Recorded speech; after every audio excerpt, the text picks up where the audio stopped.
Saturday. Christmas comes early. Unbelievable! Welcome to this incredible scene. Bills. To the end zone! Chargers. It's a touchdown! An exclusive NFL game. That's fantastic! Live in primetime. Wow! Only on Peacock. With a Christmas gift to their fans. They're having some fun now. Bills versus Chargers. Saturday, 7:30 Eastern. Exclusively on Peacock. Reboot your credit card with Apple Card, the credit card created by Apple.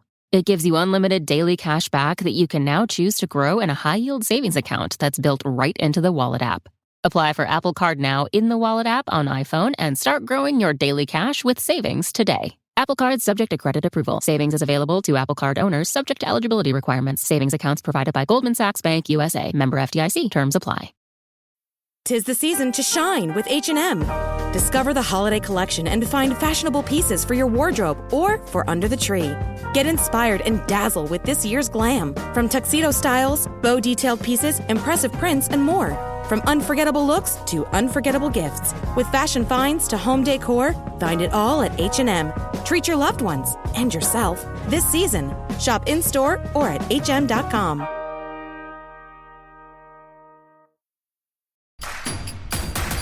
Introducing Royal Caribbean's newest ship, Icon of the Seas, the ultimate family vacation. The ultimate 6 slides, 8 neighborhoods, 0 compromise vacation. The ultimate never done that, can't wait to do it vacation. The ultimate chillin' by a different pool every day of the week vacation. This is the Icon of Vacations. Icon of the Seas, arriving in 2024. Book today. Come seek the Royal Caribbean. Ships Registry, Bahamas. And the game is on. 10 minutes in, it's 3-9. Should sporting fans be panicking? Yes. I think when you get through more than 20% of the season and you don't have a win, and the good news is the playoff format is forgiving, so you can still find your way in. It ain't that forgiving. But right, exactly. I mean, you have to start winning games at some point. Give me beer or whiskey, wine or gin, anything to shake this mood I'm in. My football team's got me drinking. Back at it again with another episode of the Shades of Blue Soccer Show. We are the KC Soccer Journal. My name is Cody Bradley. Got Thad Bell, Robert Russert, and David Greenwald. And we're joined by Chris Wittyngham. Witty's in the house, fellas. It's a big show. Very excited to have Witty. Was on the call of the game last night. I'm sorry about that. Before we get into all of that, I know you're. I've got a fellow citizen here, so all of you guys here are gonna have to indulge me a little bit. I don't get to talk Man City with people. Big dropped points for Arsenal today. It's a big day for City, and we didn't even play. It was a delightful thing to wake up to because I'm out here on the West Coast, and I learned of 4:30 in the morning Premier League life on the Saturday, and then this game kicked off I think at 6 a.m. Pacific time, and I slept through the whole thing. It's actually quite nice sometimes to wake up and something has gone your way in the sports world, and that's the way that you start your day. So yeah, it was a great result to wake up to, and now it really is all to play for in that game at the Etihad between Man City and Arsenal, which is oddly on a Wednesday. But that's going to be a massive game. You rarely have title deciders, particularly this late in a Premier League season. We're going to get one. Yeah. I often tell people it's funny you're discovering the West Coast because you've always been on the East Coast in Miami, a Miami lad. 305 represent. Yes, we have another Miami grad here. I always tell people that the Central Time Zone is the best soccer viewing time zone in the entire country. You get up at 6 a.m. You've got the Premier League, and then literally all day long until into the night until 11. You've got MLS. It's a good time. I would argue it's the East Coast. I think 7:30 is slightly better than 6:30. I was actually. But then it gets too late on the West Coast, and it's like fair. Then you guys hate the West Coast. I guess the late 10:30.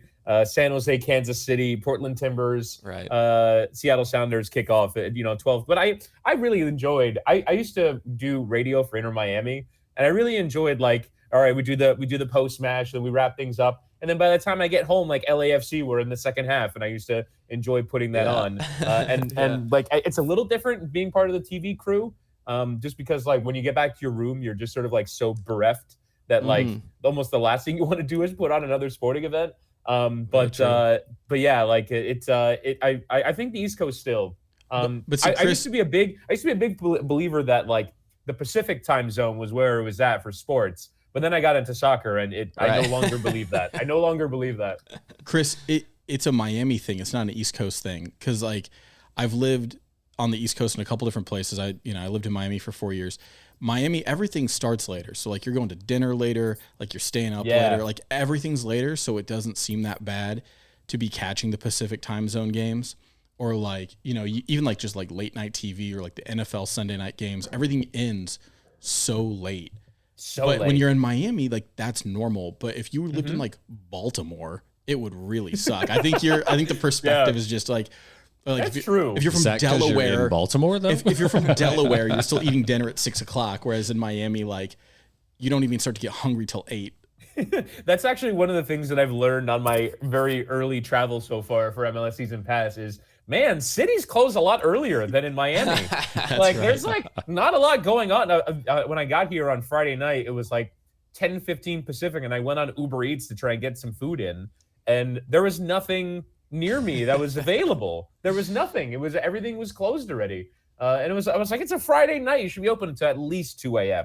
If you're not open until 2 a.m. on a Friday night, then what are you even doing? What are you doing? That is my Miami prism, no question. Yeah, because you go to the club, and then once the club shuts down, you go to the follow-up club, like the after. Like that's Witty's and then after all of that, you're going to Flanagan's at 3 a.m. to get some very greasy food. 3 a.m. Oh, yeah. I think we're having different experiences.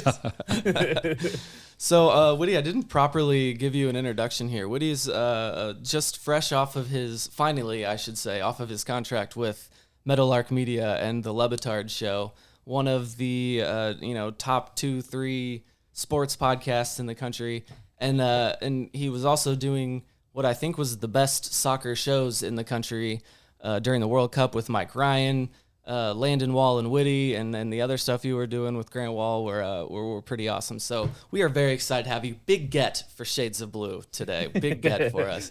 I know you were there last week. You've still been running around all crazy with them. They needed your professionalism, someone over there to get the studio all set up. So how's everything looking with the new Batard show studio? Oh, it's tremendous. It's tremendous that now we don't have to go to South Beach. It's funny. I wonder if it's like this for you guys living in Kansas City. If there are areas that like are so touristy that like you sort of become like, all right, enough. And South Beach, I guess. No, but like it's sort of like I would compare it to Times Square, where like New Yorkers, if you talk to anyone who's from New York, they'd be like, avoid Times Square. Yeah, P&L. Like P&L's that us for where you see the watch party of the World Cup. Exactly. That's our too expensive clubby. Yeah, that's correct. Right. So like South Beach is like that for us. So we kind of grew sick of going there all the time. Right. And yeah, I mean, just like it's all brand new equipment. It's all brand new stuff. It's got that new studio smell. And yeah, it's in a brilliant location in downtown Miami. And for me, it was available via pub. Right. Well, that's true. Well, Jesus. And for me, it was available via public transit, which is a ridiculous thing to say in Miami. Yeah. And I heard you on about that this week. Yeah, it was great. Pretty handy. So I mean, it's all coming along, and it looks great. So I think people will enjoy it. So if you ever come out to Kansas City to call a game, I'd like for you to come out with us. I want Cody to show you Power and Light. And then I want to revisit this part where he was like, "This is where all the clubs are," and I'd just like to get your honest reaction. It's all relative. Brief. It's all relative, but I would love the to see bustling nightlife of Kansas City. Yeah, I'd love for you to come out and see Mosaic, and then compare it to like Live. Well, hey, we got no Lil Wayne on a Sunday. The value of Kansas City is there's all sorts of different neighborhoods. P&L is the one that's like bougie, I guess, but there's all sorts of neighborhoods that you go to with hustle and bustle nightlife. We love our city. That's one. If you don't know about Kansas Cityans, we're very proud of where we live, and we just want people to have fun. I've been once, but I've not been sort of on my travels so far with Apple and MLS, and I do hope to get like one of my goals for this year, and at some point is to hit every single MLS city. Given the regularity with which I'm in San Jose, I don't think I'm going to do that this year. but I'll come close. Oh, did you just leak that you have your full schedule for the whole season, and then they don't no, tell us? So I have my full schedule for like a month. Oh, okay. Like through the end of May, I think is where I have my schedule. But okay. Yeah, we release it 1 week at a time.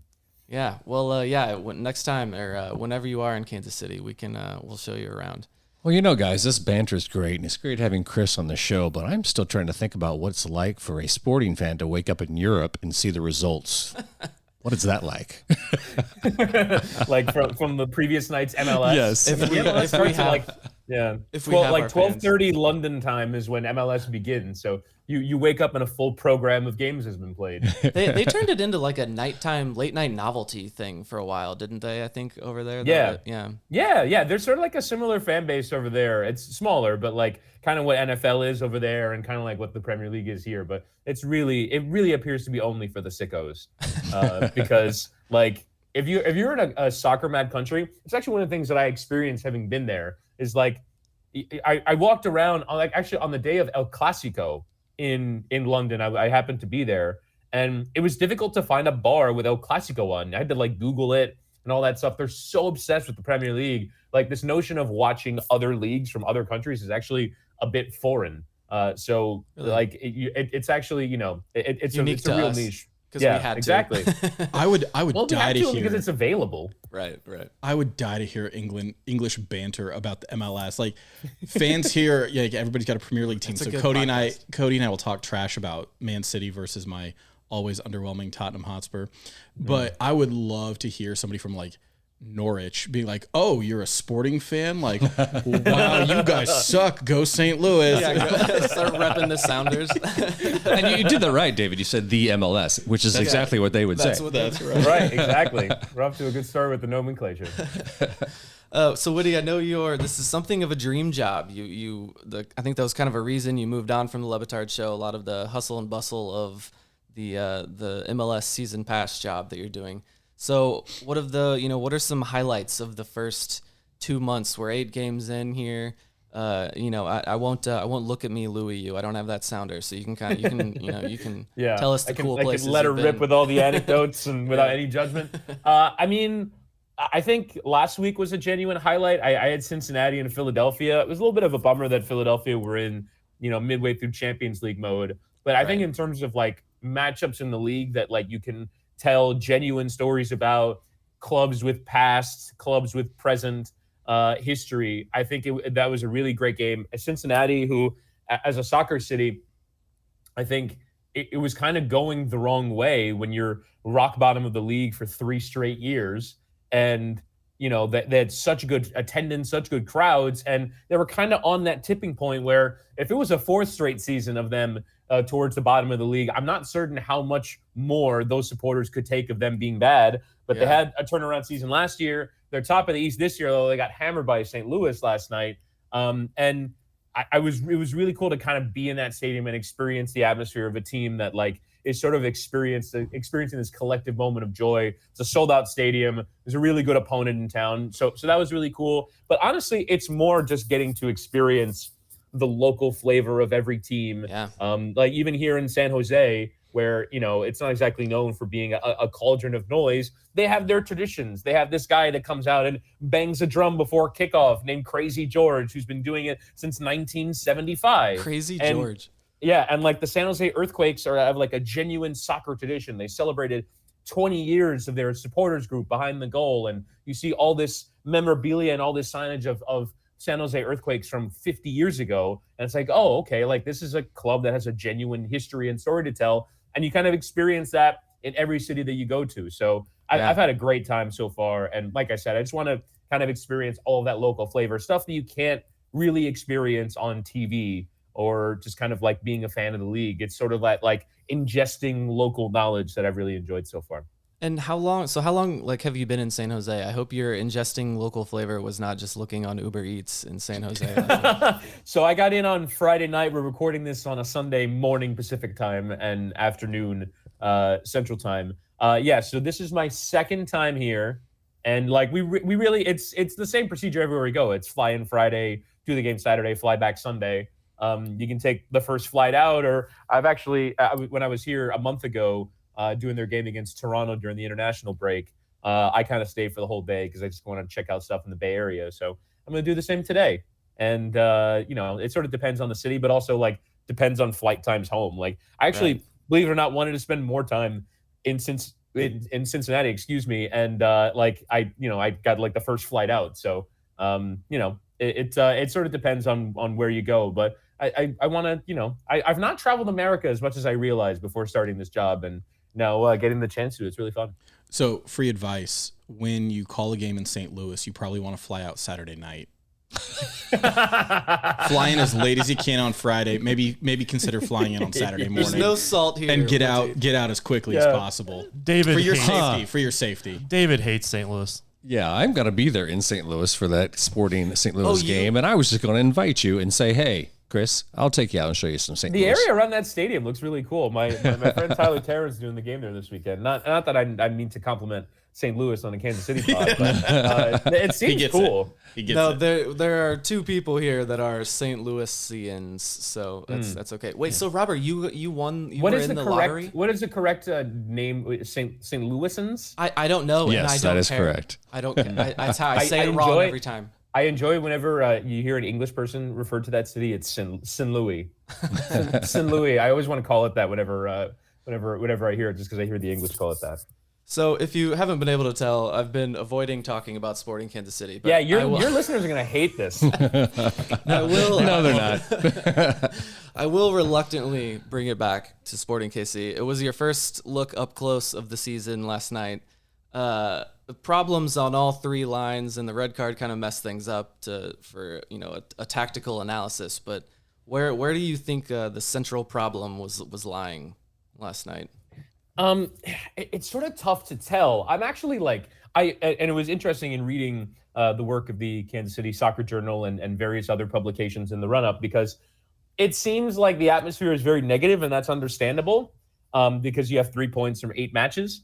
But in watching them play, I don't think it's that bad. And I know that that's kind of ridiculous to say, but I think there are elements there. And you hear a lot of coaches on these calls just like, we just in the final third just needs to come together. And look, that ultimately is why there are certain soccer players that make many millions of dollars more than the other soccer players on the field, because that's the hardest thing to do, is unlock defenses. But I saw cameos from Johnny Russell where he looked like the Johnny Russell of old. I think Daniel Shalhoub hasn't quite recaptured that form of 2021. I think he's probably in that forward line, the link that kind of most needs to take a step forward. Pulido, I think, coming back from injury, you almost have to kind of go through the lumps with him just because he's such a talent. You have to see if that talent is still there after 60 months out due to injury.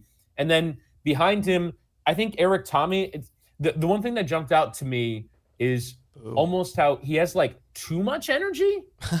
He almost needs to tone it down a little bit. No, Vermes actually said just about that exact same thing in a town hall, that he can do more with less. Isn't I think right, that was a exactly. Really good, that I kind of he needs to go play for Gerhard Struber, and I think Gerhard Struber would love him.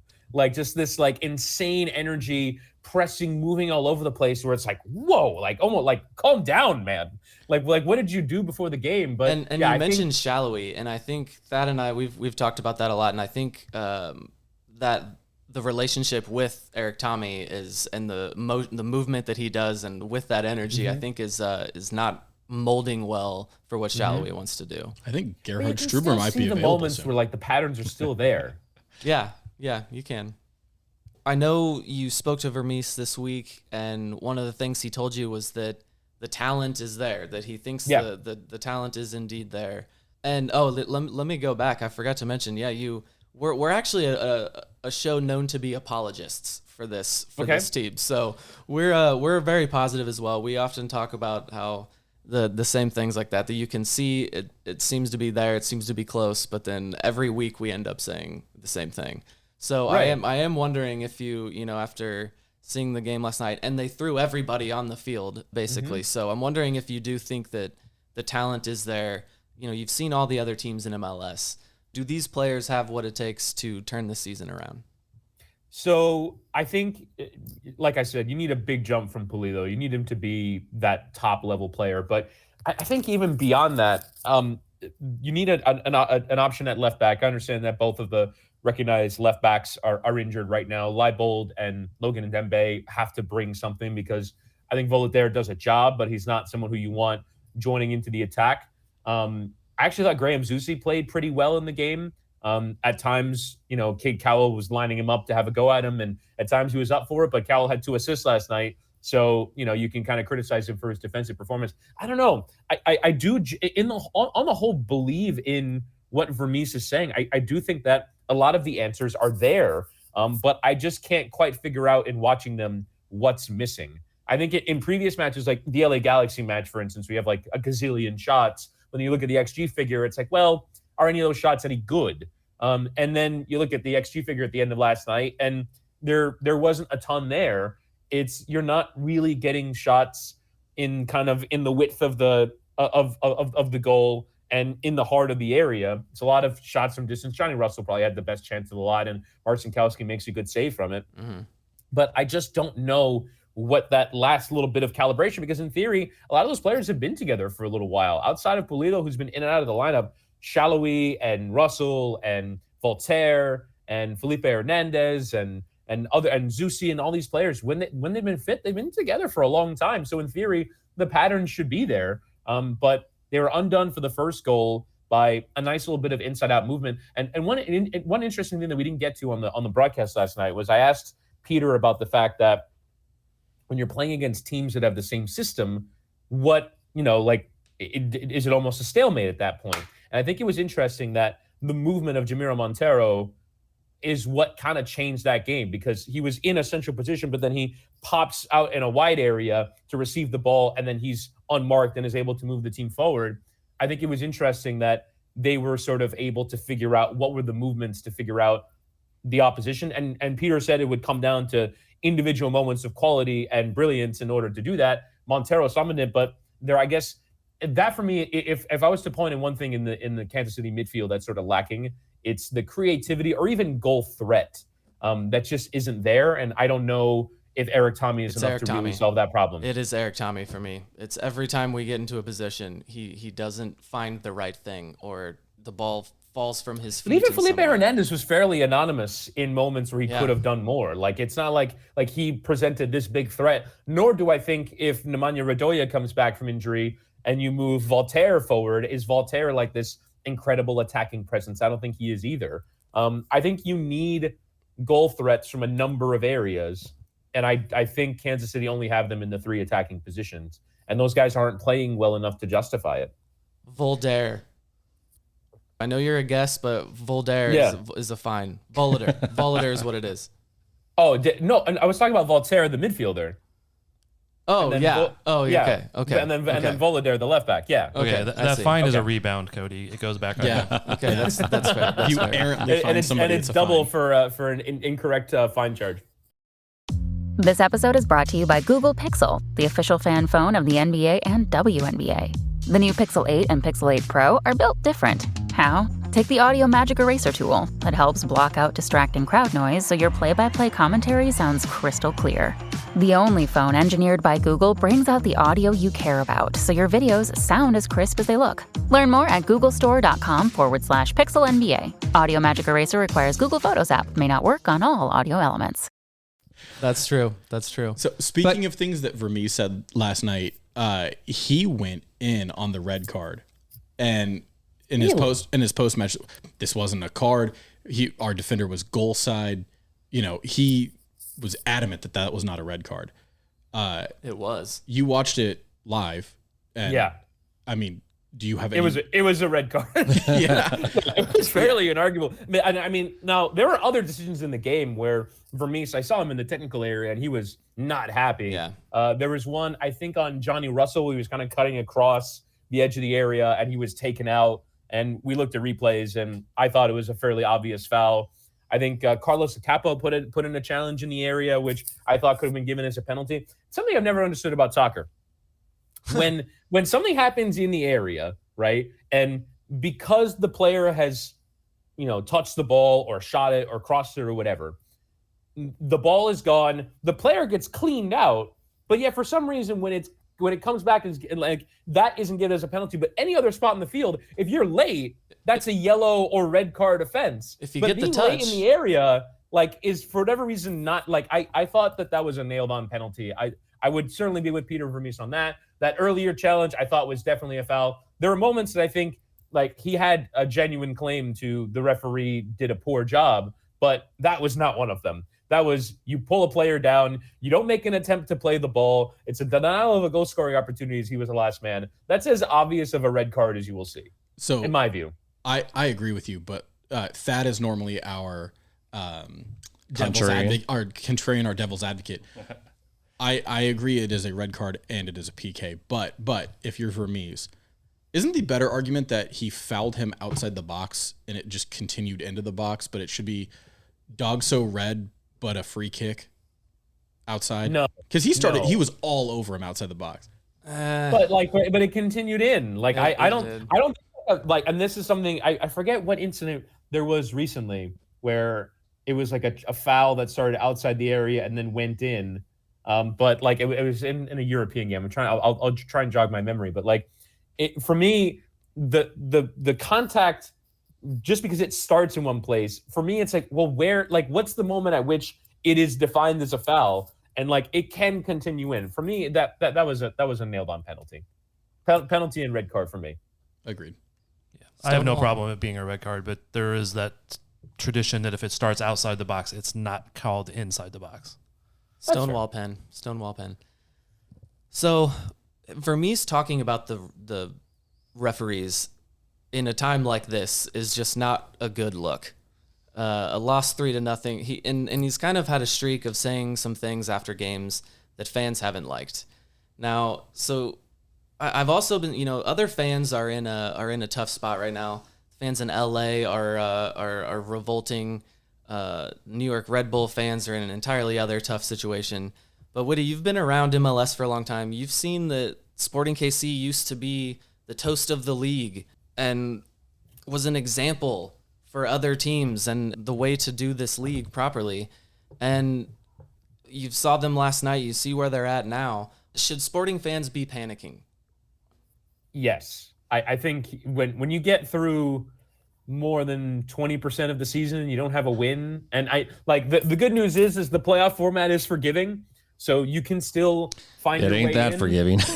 But right, exactly. I mean, you have to start winning games at some point. But yeah, I think it's time to have some concern. Now, I guess to me, the bigger question beyond like this particular season is like, how should this season going poorly and last season going poorly make you feel? I think it should kind of, you have to have a little bit of forgiveness for the club because of how successful that they've been and how successful Peter Vermes has been. And I can understand after a certain amount of time, you're like, well, we've kind of been with this one guy for a very long time. He's been very successful, but there is sort of this desire for newness. But I do think that you have to be appreciative of the club and its relative lack of spend relative to its other competitors, that it's been so successful for such a long time. I know that doesn't help you now, and it doesn't help you like experience what's been a very difficult season. Be like, well, we were successful 8 years ago, so that makes this okay. Like, you tend to be about the now, but it always for me kind of defines just how kind of remarkable it is that Kansas City were so successful so regularly, so often. So to me, I think, yes, this season is not going well.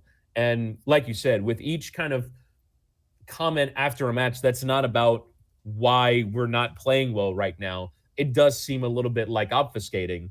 But to me, it's about a Kansas City a club that's been so successful and is not living up to its very high standard. If a club like, for instance, San Jose, who you played last night, they're experiencing a very good start to the season, but even like, it's not like top of the West good, it's fifth in the West good. And their bar is so low from previous regimes. Exactly. This club wins fifth in the West is like I kept saying last night, they're off to their best start since 2016. It's 11 points from 7 games. It's not like they've won 6 out of 7 and they're flying. Like they have such a low bar that clearing it is a genuine step forward for them. The standards are different. Right, exactly. And I think that the fact that Kansas City are a bit down this year and we're a bit down last year. Remember, 2 years ago, you're fighting for top of the West. Like 3 points off the top.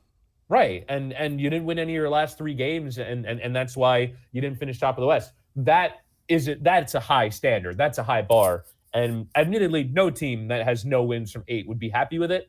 But I do think there's a certain amount of like, all right, we're going to have some down seasons. And I think as well, it's difficult, I imagine, for a fan base that develops an attachment to a Graham Zusi over 15 years and to a Roger Espinoza over 15 years. But you kind of look at the team and there's like 4 or 5 guys that are 32 and older. And it might be time for some regime change. And that is honestly not going to be easy. It's going to be very tough to move on from the likes of Russell and Zusi and Espinoza and Pulido. But I mean, like that's generally not the formula to win in this league. And I can understand Peter's reticence to try and change things over, but you can only hang on with those guys for so long. So you mentioned Peter. The show has never been Vermes out, but I think we've been Vermes out curious.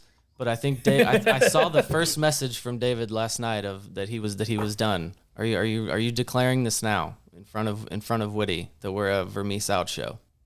I don't speak for you three. That's right, exactly. I wish everyone listening to the show would get that. I, David, am Vermes out. I recognize everything he's done. I've been a pretty ardent Vermes defender, but it looks like we're going to have a third bad season out of 5, and we're going to miss the playoffs 3 out of 5 of the last 5 years. We've built the roster around all these aging veterans to compete, and they're not competing. And I'm out on most of the technical staff. I'm out on Brian Bliss, the technical director. I'm out on Vermes. I'm out on our strength and conditioning and our medical staff because we constantly have guys who are dinged up. I'm out on pretty much everybody. Well, so Witty, the main argument is, the success was in the past, and maybe the league has matured, grown, changed, and that Vermes hasn't done that. Can he still be successful, or do you see him as a relic of MLS past? I don't see him as a relic of MLS past, and I think that it is interesting how little sometimes in sports we give opportunities to guys to reimagine themselves from within the situation that they're in. But I think he does have to kind of demonstrate a level of that reimagination because right now he just is sort of persisting, and he feels like persistence and consistency is the way out of the current predicament. But I think that like there are some others. You mentioned kind of on the technical side. One of the things, I think it was on the KC Soccer Journal, if it's not, forgive me. But I read a whole piece about the lack of the lack of national teamers that are coming from Kansas City, and particularly at youth level. And that is kind of for me the thing that's standing out at the moment is for a club that pours so many resources into having a good academy. Yeah. There's not a lot of homegrown talent that's in and around this team right now that's coming through. And so, it's not a team that makes a ton of internal within the league transfers. It's relying a lot on players coming from abroad, as you said, in that sort of age range where injury is a genuine concern.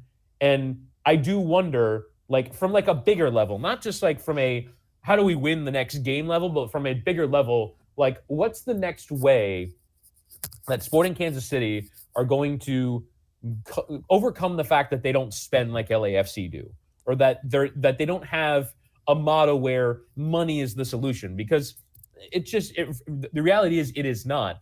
And I feel like, and I almost feel bad for Peter Vermes in a way, because you have to continually reinvent yourselves and find new ways to sort of be the money ball of MLS. And he's done that in the past. Correct. Daniel Shalhoub, the Hungarian, as a homegrown. Yeah, he's done things like that in the past. But yeah, as you said, I think we're waiting on him to demonstrate the next iteration of it.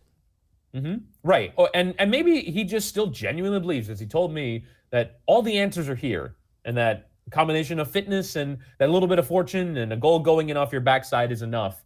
But I do think there is also a certain amount of like, there needs to be something a little bit bigger. If you just look at the ins and outs of this offseason, it's not really like, all right, here's the big thing they did this winter, other than have a go at Cristiano Ronaldo. That like is the thing that, all right, that's how this season is going to be different. And honestly, they might not entirely be wrong for that thinking, because Tommy and Agata were such good additions for the summer of last year, and that last third of the year was very good. And if the first 2/3 of the year weren't so bad, you might have been in the playoffs and honestly might have given someone a genuine challenge. But there wasn't that, all right, guys, here's our big move of the offseason, that this is what's going to be different about this year.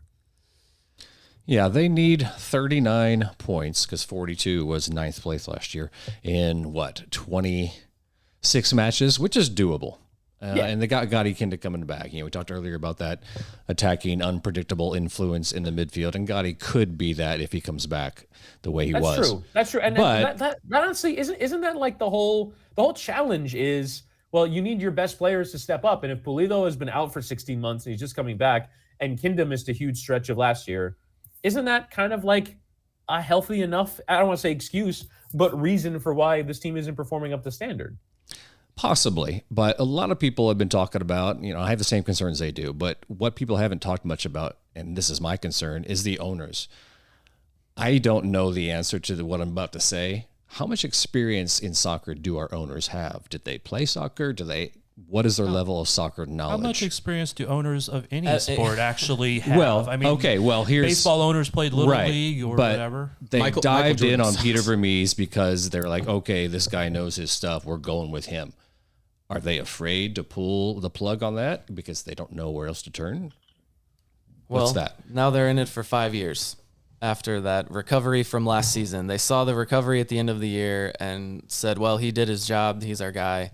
5 more years. So here we are. And yeah, if things genuinely don't pick up the rest of this year, if we're this bad the rest of the year, then it's hard to justify that he should stay in the job because of the standards the club has set. So, but what's your level of confidence, though, that it won't be this bad for the rest of the year? Well, I'm generally in the same boat as you. I'm an optimist, I guess. The first thing that you said was that, that you can see something there. Like, it was close. And I've seen some hopeless teams. I've seen some hopeless teams these last few years, like intensely covering the league. I don't think this team is hopeless. It's just now that Eric Tommy seems to just have completely fallen off the last 3 games, it just seems like so much is riding on Gotti Kinda's knee to come back and him to be that good.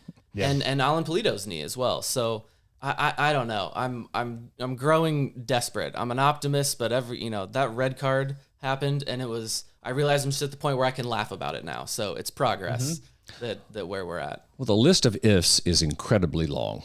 You could add to that. If Rodoya comes back and slots in the holding midfield, if Leibold comes in and Volder can be the left center back, etc.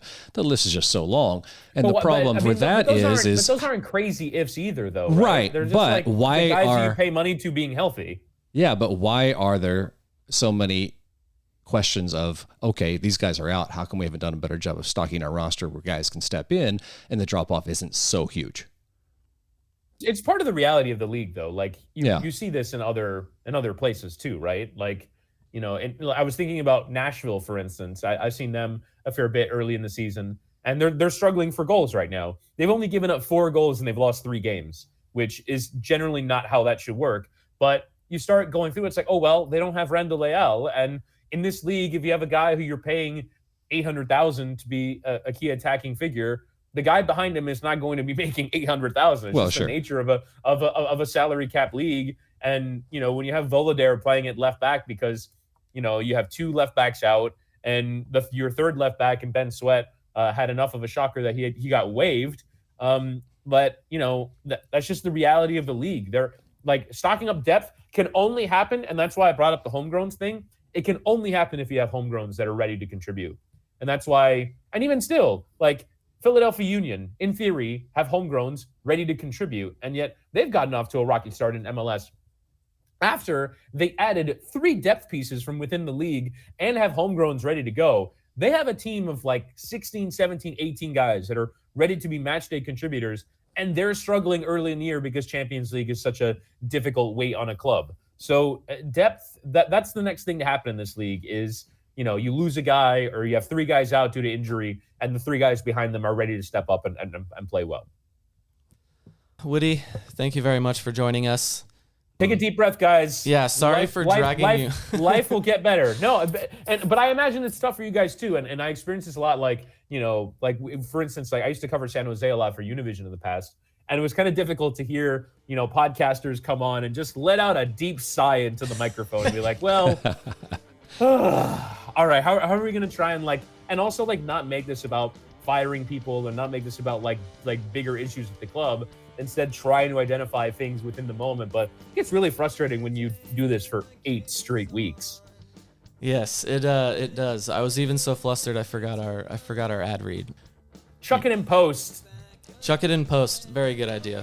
Okay, so yeah, thank you very much for joining us. When you're in Kansas City next, we'll have to get together and we'll show you around, man. We'll get some cafecito.